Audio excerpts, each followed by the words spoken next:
ایسا قانون وہاں پر اتر پردیش میں بی جے پی حکومت نے بنایا کہ جو ہم کو ہٹلر کے 1930 کی جرمنی کی یاد دلاتی ہے۔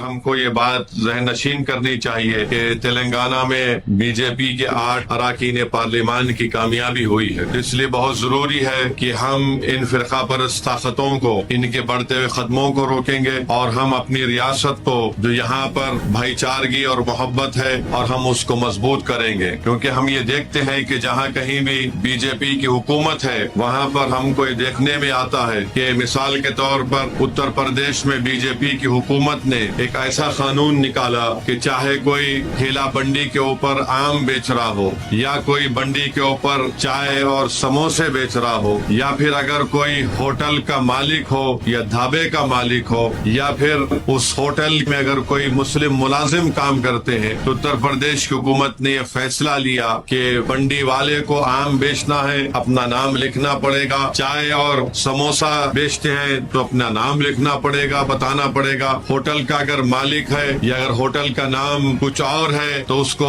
پینٹ کر کے لکھنا پڑے گا کہ مالک مسلمان ہے یا ہندو ہے، اگر ہوٹل کا مالک ہندو ہے تو اس کو بتانا پڑے گا کہ اس کے پاس کتنے مسلم ملازم کام کرتے ہیں۔ نہ صرف یہ بلکہ اتر پردیش میں بی جے پی کی حکومت نے ہمارے ہندو بھائی جو ہوٹلوں کے مالک تھے ان کو ڈرا کر، ان کو دبا کر، ان کے ذریعے سے اس ہوٹل میں کام کرنے والے کئی مسلم ملازمین کو نوکری سے نکال دیا اور ان سے یہ کہا کہ آپ 5 اگست کے بعد آئیے۔ اب آپ اندازہ لگائیے کہ یہ ہمارے ملک کے آئین کے خلاف ہے۔ ہمارا ملک کا آئین اس بات کی اجازت نہیں دیتا کہ آپ مذہب کے نام پر کسی سے ڈسکریمنیشن کریں، ناانصافی کریں۔ ہمارا ملک کا آئین یہ کہتا ہے کہ سب برابر ہیں، کوئی بڑا کوئی چھوٹا نہیں ہے۔ ہمارے ملک کے آئین کی دفعہ 19 یہ کہتی ہے کہ ہر ایک کو اپنے روزگار کے مواقع فراہم کرنے یا تلاش کرنے کا ان کو موقع ملے گا۔ تو ایسا قانون وہاں پر بنایا گیا، اور جو ایسا قانون وہاں پر اتر پردیش میں بی جے پی حکومت نے بنایا کہ جو ہم کو ہٹلر کے 1930 کی جرمنی کی یاد دلاتی ہے، اور ہٹلر نے بھی یہ کہہ دیا تھا کہ اس وقت کے